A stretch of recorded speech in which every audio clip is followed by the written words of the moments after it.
가지 말씀입니다. 같이 합독하시겠습니다. 시작합니다. 연회장은 물로 된 포도주를 맛보고도 어디서 났는지 알지 못하되 물떠온 하인들은 알더라.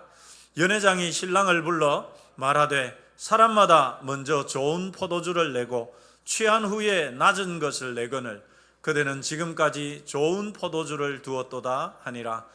예수께서 이 첫 표적을 갈릴리 가나에서 행하여 그의 영광을 나타내심에 제자들이 그를 믿으니라. 아멘. 네, 우리 옆 사람에게 한번 이렇게 여쭤보십시다. 성경에 관심 좀 있습니까? 네.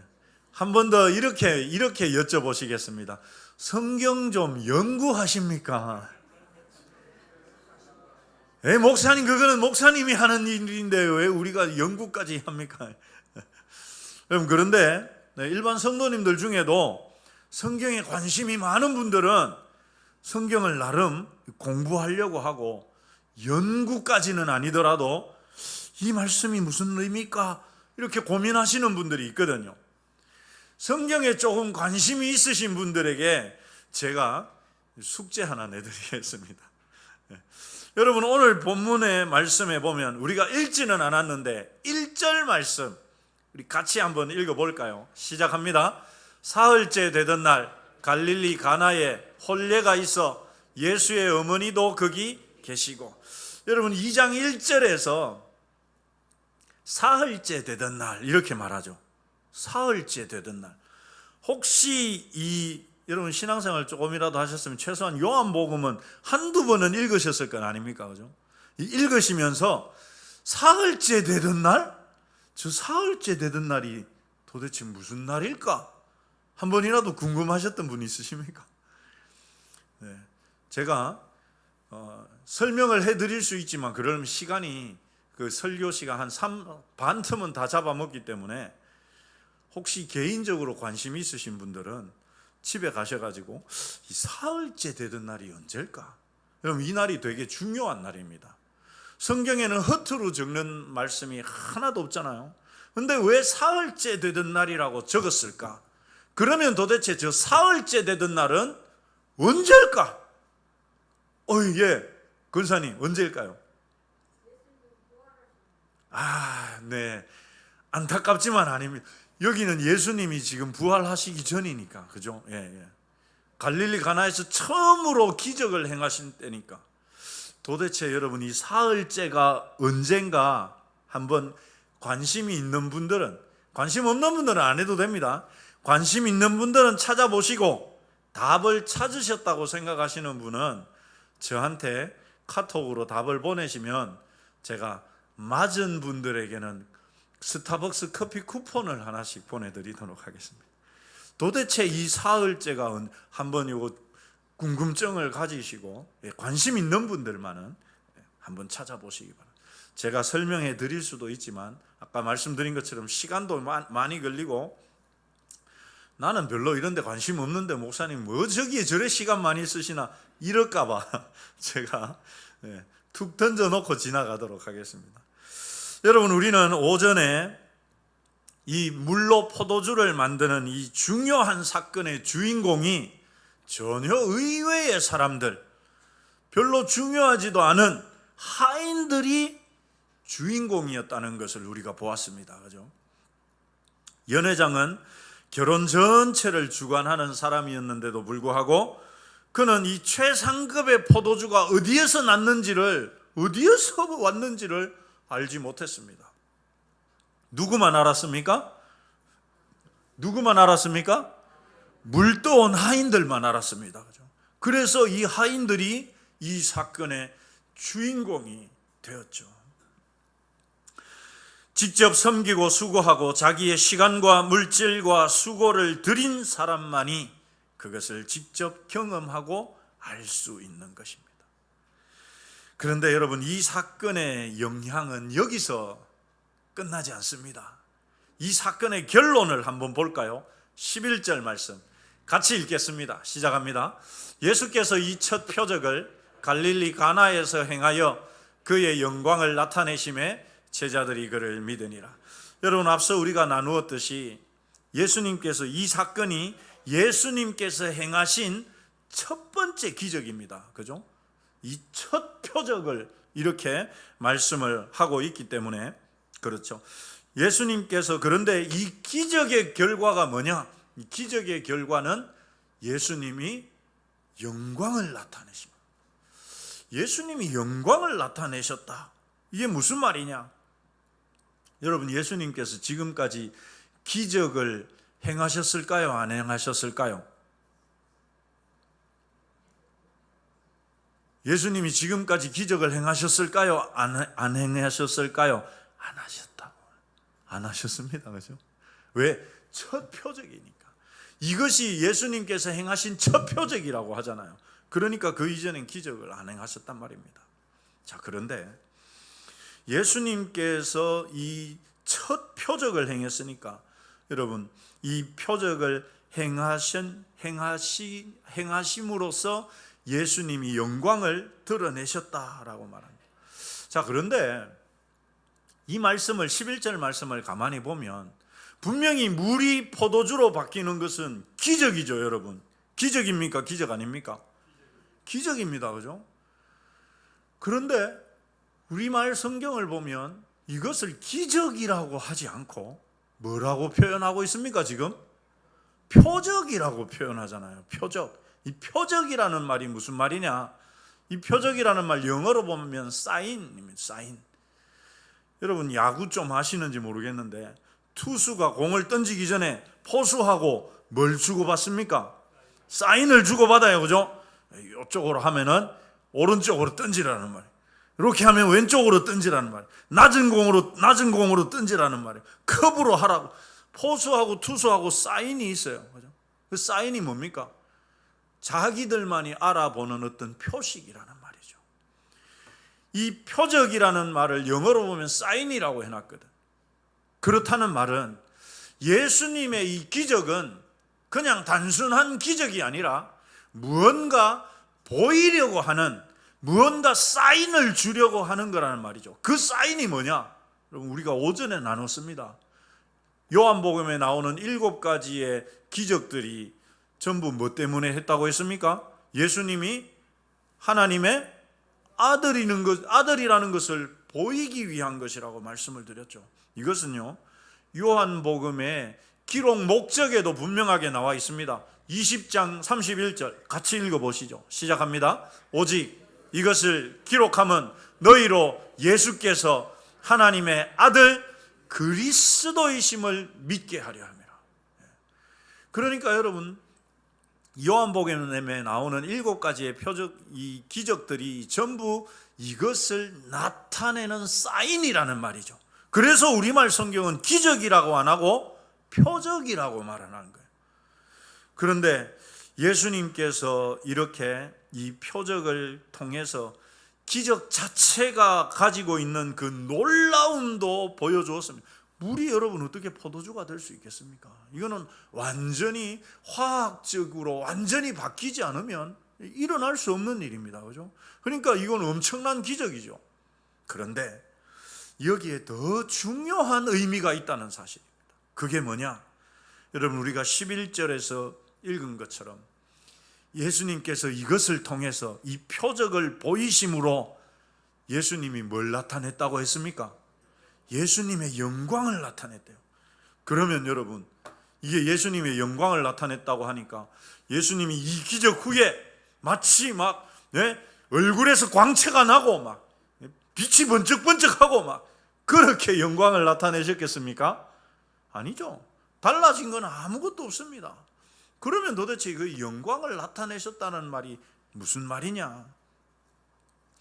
그럼 한번 따라서 하십시다. 자기를 드러냈다. 예수님이 자기가 누군지를 공개적으로 드러냈다는 말입니다. 마치 이런 거예요, 여러분. 암행의사가 암행의사인데 거지처럼 막 누더기 옷을 다 입고 그렇게 돌아다니면 암행의사인 줄 압니까? 모릅니까? 아무도 몰라요. 그죠? 그러다가 때가 돼가지고 마패를 딱 들고서 뭐라고 외칩니까? 다 같이 시작. 어떻게 일을 잘하십니까? 암행어사가 마패를 꺼내들고 암행어사 출도야 하면은 암행어사 자기가 외치는 거 아니겠지만 그 포졸들이 외치겠지만, 그럼으로써 여러분 암행어사인 것을 이렇게 공식적으로 나타내듯이 예수님이 이 기적을 행하심으로써 드디어 예수님 자신이 누군지를 드러냈다는 말입니다. 그런데 예수님께서 그분의 이 신분, 하나님 아들이라고 하는 이 신분을 드러내신 결과가 있습니다. 그 결과가 뭐냐? 우리 11절 한 번 더 읽어보시죠. 시작합니다. 예수께서 이 첫 표적을 갈릴리 가나에서 행하여 그의 영광을 나타내심에 제자들이 어떻게 했다고요? 예수님을 믿었습니다. 자, 그렇다는 말은 이 일을 행하시기 이전에 제자들이 예수님을 믿었다는 말입니까? 안 믿었다는 말입니까? 안 믿었단 말이죠. 여러분, 요한복음 우리가 지금 2장인데 1장을 이렇게 넘겨서 보면은 이미 안드레도 나오고 베드로도 나오고 빌립과 나다나엘도 나오고 이런 예수님의 제자들이 예수님을 만납니다. 예수님을 이미 만나요. 그런데 당시에 이 예수님을 만났지만 예수님을 믿었다는 말입니까? 안 믿었다는 말입니까? 안 믿었다는 말. 그저 예수님 좀 뭔가 특별한 게 있나? 예수님은 정말 훌륭하신 선생님인가? 선지자인가? 이 정도였어요. 그런데 이 기적을 통해서, 이 표적을 통해서 비로소 제자들이 예수님을 믿게 되었다. 이렇게 분명하게 말씀하고 있습니다. 여러분, 그렇다면은 예수님께서 물로 포도주를 만드신 이 기적을 행하신 진짜 목적이 뭐라는 말입니까? 제자들이 믿게 하기 위함이 되는 것이죠. 예수님 자신을 나타내심으로써, 그런데 예수님 자신을 나타내는 것이 목적이 아니라 제자들이 예수님을 믿게 하는 게 목적이란 말이죠. 그렇습니다, 여러분. 그런데 우리가 좀 더 찬찬히 한번 생각을 해보시죠, 여러분. 분명 우리가 오전에 봤을 때, 오늘 우리가 9절 말씀 보면은 9절은 이렇게 말씀하거든요. 같이 읽어볼까요? 시작합니다. 연회장은 물로 된 포도주를 맛보고도 어디서 났는지 알지 못하되 물 떠온 하인들은 알더라. 여러분, 연회장이 몰랐다는 말은 그 자리에 있었던 어느 누구도 몰랐다는 말이거든요. 그 자리에 예수님의 제자들도 와 있었습니다. 그런데 그때 당시에 예수님의 제자들이 와 있었던 것은 예수님과 함께 제자들이 예수님을 따르면서 지금 예수님과 함께 제자들이 온 게 아니에요. 예수님은 예수님대로 거기에 왔고 제자들도 각각 거기에 누군가가 초청이 되었든지 관계가 있었든지 그렇게 왔던 겁니다. 그래서 그 자리에 같이 있었던 거예요. 자, 그러면 제자들은 이 포도주가 어디에서 났는지 알았습니까? 몰랐습니까? 보면은 몰랐습니다. 제자들도 몰랐거든요, 여러분. 그런데 오늘 본문 말씀 11절 말씀을 보면 제자들이 예수님을 믿게 됩니다. 이 사건을 통해서. 그럼 제자들이 어떻게 알았을까요? 제자들이 어떻게 알았을까요? 예수님이 제자들 모아놔놓고 폼 딱 잡으면서 봐라, 내가 이렇게 물로 포도주를 만들었다 라고 말씀하셨을까요, 여러분? 아닙니다. 예수님이 자랑삼아 그런 일들을 자랑삼아 하실 분이 아니거든요. 그럼 제자들이 어떻게 알았을까요? 제자들 여러분 어떻게 알았을까요? 하나님이 성령의 감동을 통해서 알려주셨을까요? 제자들이 여러분 분명히 제자들은 몰랐었는데 이 제자들이 이것을 어떻게 알고 예수님을 믿었을까요? 자, 우리가 물이 포도주로 바뀐 이 기적은 예수님이 아시고, 그죠? 예수님 직접 하셨으니 예수님 아시고, 그리고 또 아는 사람들 누굽니까? 하인들밖에 없었어요. 자, 그럼 예수님이 자랑 삼아 내가 이걸 이렇게 바꿨다 자랑하지 않으셨을 거예요. 그건 확실합니다. 그죠? 그러면 여러분, 제자들이 어떻게 알았을까요? 누구를 통해서? 하인들을 통해서. 그렇습니다. 하인들을 통해서 알게 된 것이죠. 하인들은 이 사건의 유일한 증인들로서 제자들이 예수님을 믿게 하는데 결정적인 역할을 하는 것입니다. 이 하인들이 자기들끼리 뭐 자랑스럽게 떠들었든지 아니면 제자들에게 이야기를 해주었든지, 이 하인들을 통해서 제자들이 예수님을 믿게 되는 일이 일어났던 것이죠. 여러분, 그래서 우리가 이 하인들에 대해서 좀 더 자세하게 살펴볼 필요가 있습니다. 여러분, 이 하인들이 도대체 누구냐 하는 것이죠. 누구냐? 우리말 성경은 단순하게 이들을 하인이라고 표현하고 있기 때문에 우리가 생각할 때는 이 하인들은 그 결혼식 잔치하는 그 집의 주인의 종들일 것이라고 생각을 하지 않습니까? 그죠? 그러니까 하인이라고 표현했을 거 아닙니까? 그런데 여러분, 그렇지 않다는 사실입니다. 이 하인들은 종들이 아니었습니다. 그러면 누구냐? 여러분, 일반적으로 주인에게 속해가지고 주인에게 소속이 돼가지고 뭐 팔렸든지 뭐 돈으로 샀든지 주인에게 속해서 부림을 받는 종들, 이들은 노예들이거든요. 그들을 지칭하는 헬라어 단어는 여러분들 한 번쯤 들어보셨을 텐데 둘로스라고 부릅니다. 이 둘로스라는 헬라어 단어는 종, 하인, 노예 이렇게 번역이 가능합니다. 그런데 우리가 지금 보고 있는 이 본문에서 하인이라고 번역된 헬라어 단어는 둘로스가 아닙니다, 여러분. 둘로스가 아니고 어떤 헬라어 단어를 썼느냐? 바로 디아코노스라고 하는 단어를 썼는데, 이 디아코노스라는 뜻은 뭐냐? 여러분, 일반적으로 일꾼이라는 뜻이에요. 일꾼, 삭슬 주고 내가 잠시 빌려온 사람들. 여러분, 품앗이 아시죠? 품앗이. 내가 한번 일을 가서 해주고 나면 저 사람도 내가 필요할 때 와서 일 한번 해주는 사람들, 그런 사람들을 가리켜서 디아코노스라고 말합니다. 그러니까 이들은 주인에게 속한 사람이 아닙니다. 자유민이고 의지가 있는 사람들이고, 그래서 그냥 도와주는 사람, 일을 도와주는 사람, 협력하는 사람을 디아코노스라고 하는데, 여기에 사용된 이 하인이라는 단어는 디아코노스라고 쓰여져 있습니다. 그렇다는 말은 주인의 명령에 무조건적으로 복종해야 하는 노예가 아니라는 말이죠.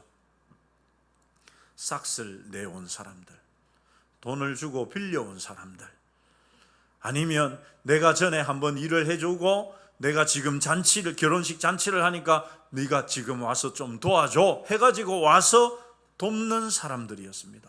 그런데 여러분, 이들이 어떻게 합니까? 주인의 부림에 의해서 받는 종들이야 시키는 대로 해야 되죠. 그런데 여러분, 일꾼들은 내가 할 수도 있고 수틀리마 안 하고 갚아도 되는 사람들이죠. 그런데 이들이 어떻게 합니까? 예수님께서 저 돌 항아리에 물을 채우라고 했는데 어디까지 채웁니까? 아기까지 채워요. 노예라면 우리가 이해가 돼요. 왜? 안 하다가 주인한테 나중에 두들겨 맞을 수 있으니까 안 맞기 위해서라도 억지로라도 해야 되는데, 이들은 그런 사람들이 아닙니다. 의지를 가지고 반대할 수도 있고 안 할 수도 있고 한 사람들이에요. 그런데 이들이 예수님의 그 단순한 명령에 아기까지 물을 채우는 일들을 하는 것이죠. 그래서 여러분, 이들의 수고가, 이들의 섬김이 귀한 것입니다. 얼마든지 안 해도 되고 하더라도 대충 해도 되는 사람들인데, 그렇게 하지 않은 것이죠. 집의 종들이야 주인이나 주인과 친분 있는 사람의 명령에 당연히 따라야 됩니다. 그들은 종이니까요. 주인의 명대로 당연히 해야 되죠. 하지만 이들은 종이 아니었습니다. 그 집의 일을 도와주는 일손들이었고, 주인이나 다른 사람의 말에 얼마든지 자기 의지로 거부할 수도 있는 사람들. 그런데 이들은 항아리에 물을 채우라는 예수님 말씀에 아귀까지 채우죠. 그래서 이들의 수고와 섬김이 더 빛이 나는 것입니다. 게다가 이들은 이 모든 사건의 경과를 아는 유일한 사람들로서 그것을 제자들에게 증거해서 제자들이 예수님을 믿게 하는 일도 했던 사람들입니다. 사랑하는 성도 여러분, 우리는 노예가 아니죠. 우리는 노예가 아닙니다. 하나님 나라의 귀한 백성들이고 하나님의 자녀들이고, 우리는 얼마든지 우리의 의지를 가지고 있는 사람들이죠. 그런데 주님이 부탁하십니다. 남일교회에 그 돌 항아리 6개가 있는데 거기에 물 좀 채워줄래? 말씀하신 거예요. 사랑하는 성도 여러분, 저와 여러분이 바로 이 물 떠오는 사람으로 부름을 받았습니다. 노예나 종이 아닙니다. 마땅히 존중받고 대접받고 섬김을 받아야 하는 사람들인데도 불구하고 의지적으로 순종하고 의지적으로 자신을 들여서 걸레질도 하고 설거지도 하고 음식물 쓰레기통도 나르고, 여러분, 그럴 대우를 받는 사람들이 아닌데, 우리 중에 어떤 남자분들은 집에서는 설거지도 안 하시는 분들 분명히 있으실 겁니다. 집 청소도 안 하시는 분들이 있으실지도 모르겠습니다만은, 근데 교회에 와서 여러분, 떨어진 거 보면 줍고, 의자 삐뚤어져 있으면 정리도 하고. 왜 그렇게 합니까? 왜 그렇게 하죠? 주님을 위한 일이라서, 주님이 우리에게 하라고 하신 일이라서 그렇게 하는 거 아니겠습니까? 우리 좌우로 한번 인사하십시다. 수고 많으셨습니다. 물 떠온다고 수고 많이 하셨습니다.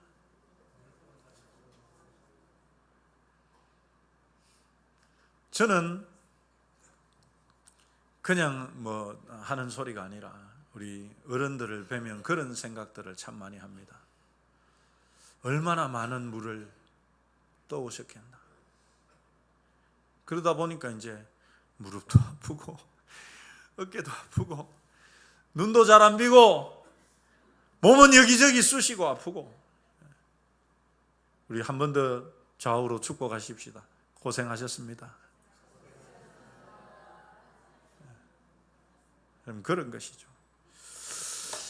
여러분, 혹시 물 떠보셨습니까? 예, 아마 연세가 어느 정도 있으신 분들은 그런 경험이 있으실 거예요. 저도 어릴 때 시골에서, 도대체 우리 목사님 나이가 얼마인데 그런 걸 다 하나 하실지는 모르겠습니다만은, 저도 물 좀 떠봤습니다.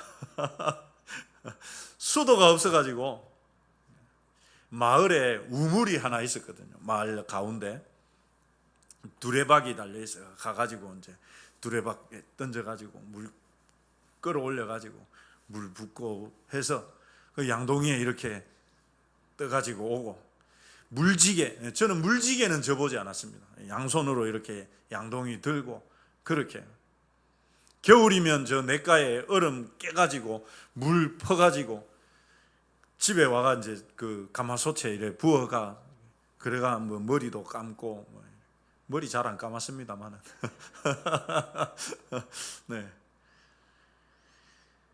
그런데 여러분, 물을 떠보신 분들은 그런 경험이 있으실 겁니다. 저도 어머니가, 제가 어릴 때는 물을 어머니가 어떻게 떠오셨느냐, 양동이 머리에 이래 이고 딸이 이렇게 놓고 이렇게 해가지고, 참 기술도 좋으시죠.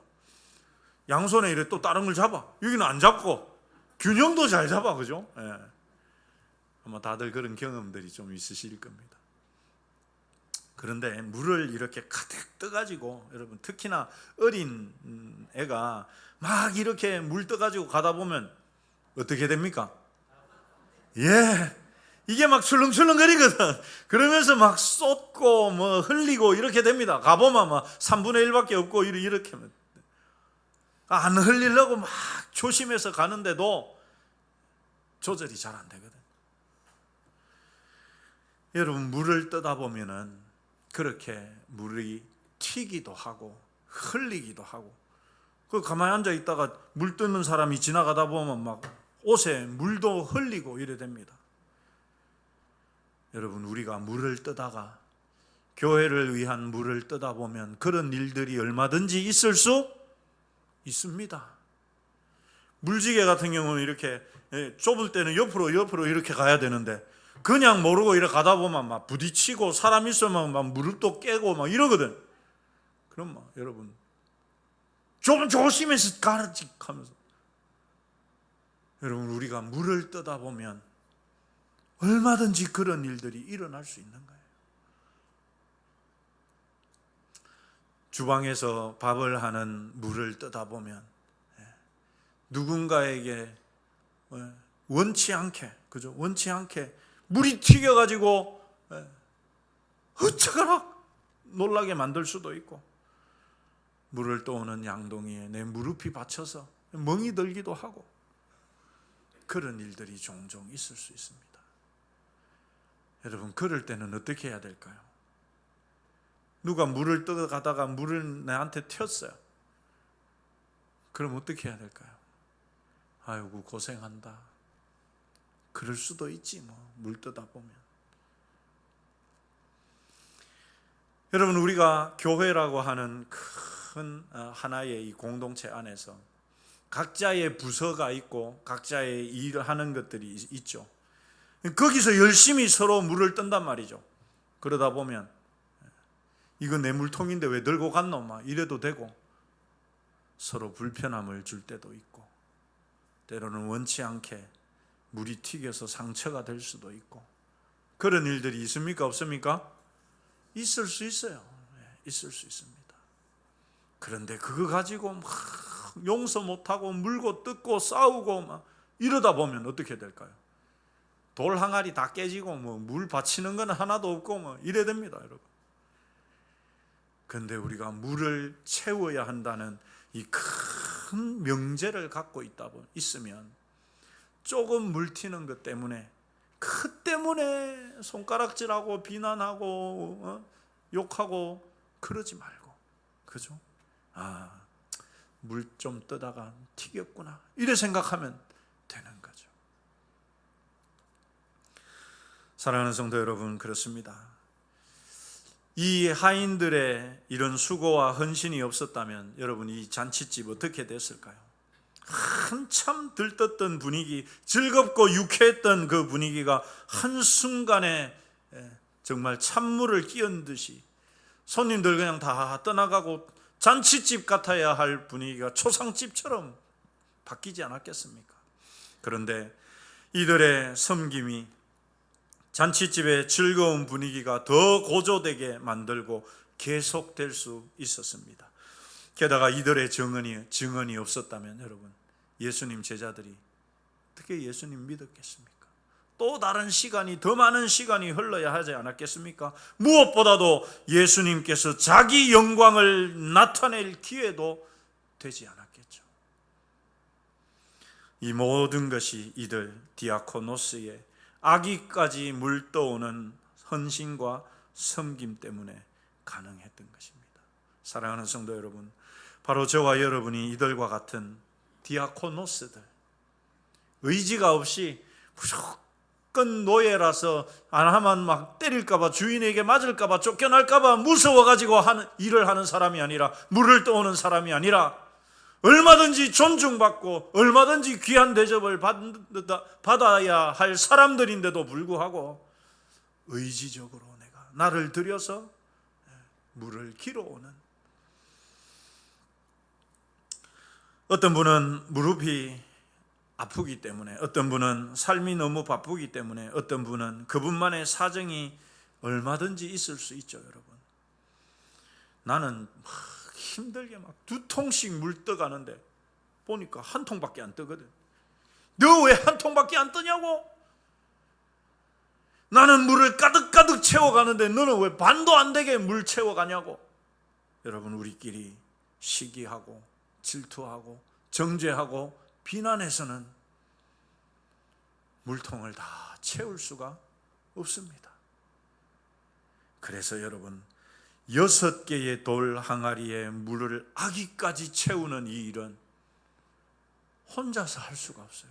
혼자서 하면 어떻게 될까요? 과로로 죽어보지 않을까? 그래서 여러분, 오늘 본문에도 이 물 떠오는 사람을 하인들로, 복수로 표현하고 있어요. 한 사람이 하잖아요. 예수님은 혼자서 그 6개의 돌 항아리를 다 채우게 하시지 않거든요. 하인들이 몇 명인지는 알 수 없지만 어찌됐든 그들은 복수였습니다. 사랑하는 성도 여러분, 혼자서는 할 수가 없어요. 우리 남일교회에 주님이 채우라고 하신 그 물통들의 물을 채우는 것은 혼자서는 어느 누구도, 아무리 용 빼는 재주가 있어도 혼자서는 할 수가 없어요. 우리가 다 같이 해야 돼. 다 같이. 물 떠오는 그 물통을 만드는 사람도 같이 물 떠는 사람입니다. 그 물지개를 만들어주는 사람도 같이 물을 뜨는 사람이죠. 나는 왜 내가 이 일을 해야 되나? 저 인간은 저렇게 편안하게 있는데 왜 나만 이렇게 힘든 일을 해야 되나? 그것이 아니죠. 각자가 어떤 자리에서 어떤 형태로든 우리는 함께 물을 뜨는 사람들입니다. 우리 옆 사람에게 한 번 더 인사하십시다. 같이 뜨십시다. 그런다고 진짜 다음 주에 올 때 물 떠가지고 오시는 분들 없으시겠죠? 그렇습니다, 여러분. 같이 할 때 이게 역사가 나타납니다. 예수님은 자기 영광을 드러내시고 제자들은 믿음을 갖게 되고, 그리고 6개의 돌 항아리에 물이 가득 채워지고 그 채워진 물은 포도주로 바뀌는 기적이 일어나는 것이죠.